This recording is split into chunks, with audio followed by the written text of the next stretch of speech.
Just in the last few weeks, alert, alert, alert, just in the last few weeks, expats all around the world had to go through a warning crisis. The expat game is forever changed. And there's a variety of reasons: the 36-country travel ban, embassy closures in certain territories, and look, European tourists are no longer looking to America. American tourists are no longer welcomed in Mexico.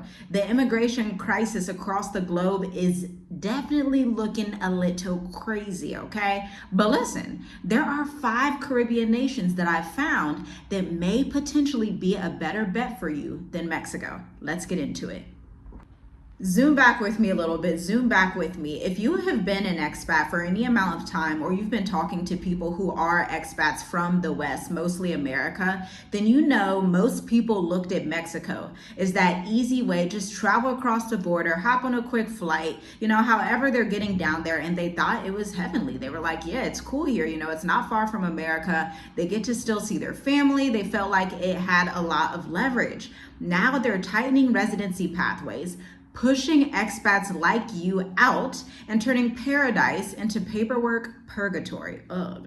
The easy route is becoming a funnel of surveillance and rejection. But while doors are closing in that particular country, other regions are opening wide open for you.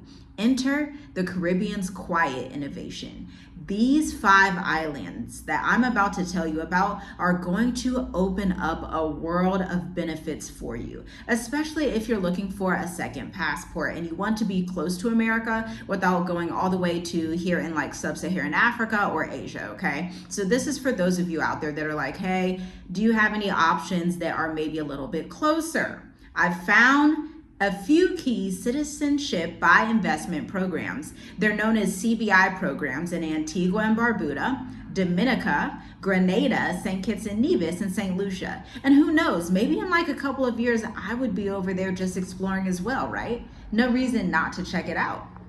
Now, for some of these passports, the only thing that you need to do is invest in real estate that's approved by their government at $200,000. That's actually lower than the real estate investment threshold for here in Mauritius, Africa, which is $375,000, okay? Like if your house is worth 200, 300, 400, 500, a lot of you guys, if you bought in the right neighborhood at the right time, your house is well over what you paid for it, okay? And so if you sell it and then you get some property down there in the Caribbean, then you could potentially be living your best life in paradise. And yes, while you're being geofenced in North America, these islands are opening the gates for you. But let's talk about why this actually matters, okay? Let's be real. US politics are looking pretty ghetto. It's pretty unstable, and the dollar is losing dominance so quickly. Digital surveillance is rising, and that so-called freedom that we felt like we had back in the day, well, unfortunately, it's shrinking by the minute. So Black Americans and Afro-diaspora families, as well as Americans of all cultures, are looking for exit strategies pretty quickly. They don't just want to get out, they want to stay out with strategy and resilience and long-term residency. And this gives you the power that you once dreamed of. And what these islands are offering is not just tourism, it's international sovereignty. Number 1, let's look at Antigua and Barbuda. They actually state on their website that the government reports 70% of real estate buyers actually apply for passports. That's a shift in global positioning. And this is like the new insurance policy, a second passport. Let's just call it what it is. A second passport is a survival tool. It's not just a symbol. It means you can leave the US in any emergency with no embassy drama. You can secure your children's future outside a collapsing, over-policed empire. And you can bank abroad with ease and invest globally without being treated like a high-risk outsider. And you do not need to renounce your citizenship, which is very different than some of the regions that you'll find in Africa and Asia. You can have dual citizenship in the Caribbean. And you can renounce if you want to, but it's not mandatory for a lot of these Caribbean countries that I'm naming, especially these top 5. This is honestly about backup power, but this isn't just buying privilege. This is literally legacy generation internationally for not only your children's children, but for your nieces, your nephews, your cousins, anybody and everyone that is connected to you. Whoa, wait a minute. I just realized we're like 5 minutes into this video and I'm just not sure that you hit the like button. But if you did, I thank you from the bottom of my heart. Thank you so much. I truly appreciate that because I love serving you in this capacity. But if you did not yet hit that like button, you definitely should. It's completely free. It won't take too much of your energy and it should just take like 5 seconds. Like 5, 4, 3, 2, 1. Thank you so much, and you should consider subscribing if you want to see more content like this, okay? Now, critics say that these citizenship by investment programs turn passports into luxury goods and create a two-tiered system. They're not necessarily wrong, but they're missing the bigger picture here, okay? When the system itself is for sale, the entire American empire, wouldn't you rather be a buyer than a beggar, right? Because at the end of the day, that old saying, beggars can't be choosers, stands, okay?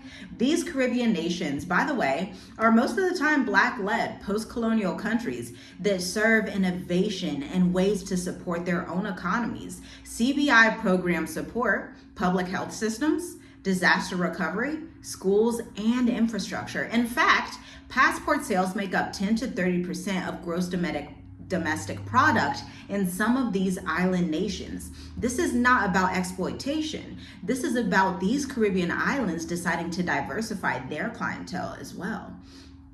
But it's your move from surveillance to sanctuary. If you've been watching the biometric surveillance updates, as you know we have on this channel, talking about the biometric lockdown and things of that nature, and you've seen the tightening visa restrictions, not just in Mexico, but also in America, also in Europe, also in Canada, especially against Americans. People are side-eyeing Americans. And so you obviously want to be in a territory that's not going to side-eye you too much and is going to be a little bit more grateful that you're there, okay? Listen, this is the door you were not told even exists, because while embassies are closing and your digital identity is being weaponized, the Caribbean is saying, come, build here, be counted, be protected. Warning though, this window, I can almost guarantee it, just like the seasons change in life, nothing stays this way forever, okay? So while these doors are open right now, who knows if it's gonna be available in the next 2, 3, 4, 5, or even 10 years. Once they see so many applicants come through the door, typically, and I've been in this space for over 5 years now, watching international patterns, watching expat moves, watching residency processes and visas. Once a lot of people come through the door, these type of programs, no matter where they happen in the world, start to taper off. We've seen it with Portugal. We've seen it with African countries. Ghana is changing up some of their policies as well.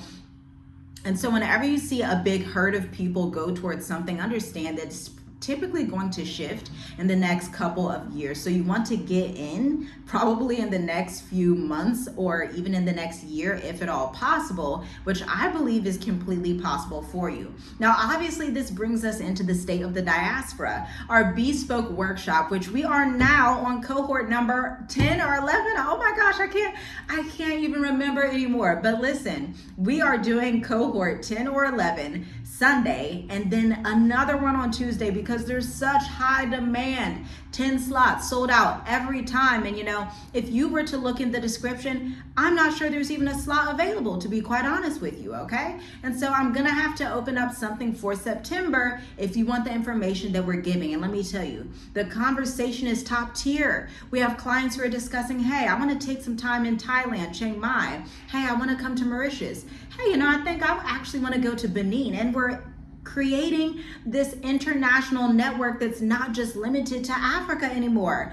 People are traveling Asia as well and using an Asia-African approach. And this is the only channel that I've found online at all, period, that takes this approach. And so you should definitely join in on the Stay of the Diaspora. Your ticket is $150 and it's going to be a fantastic time, okay? So I'll see you there.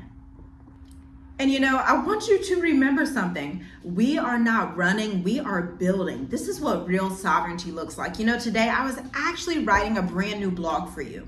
If you're new here and you don't know, I'm a marketing analyst of 9 years. I own my own marketing firm and I love writing, I love blogging. And I was sitting here today and I was like, oh my gosh, if you do this simulation, the cost of living that I have here in sub-Saharan Africa, in the islands, the island in the Indian Ocean, almost makes me nearly a millionaire. I did the simulation. I had ChatGPT help me out just a little, okay?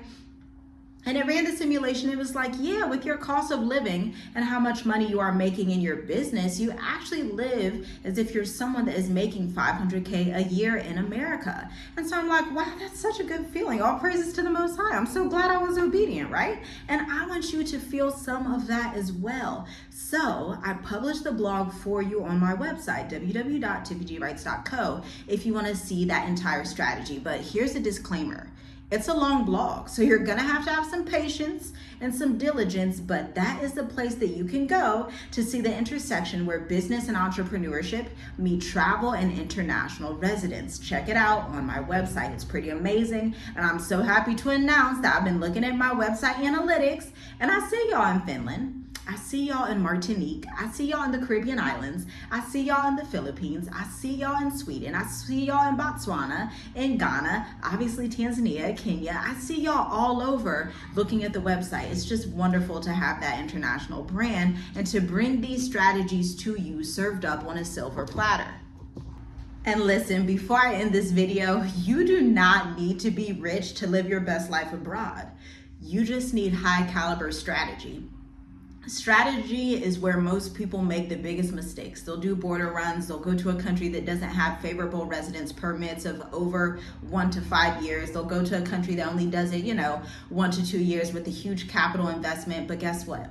When you choose wisdom and understanding and you do the proper research or get in community with people who do this for a living, then you can unlock the goodness that you're looking for. This is not a dream. This is not a loophole. This is your lifeline. And this lifeline is for those who act before the flood. So I'll see you in the next video. Shalom, shalom. Hit the like button, share, subscribe, and I'll talk to you later.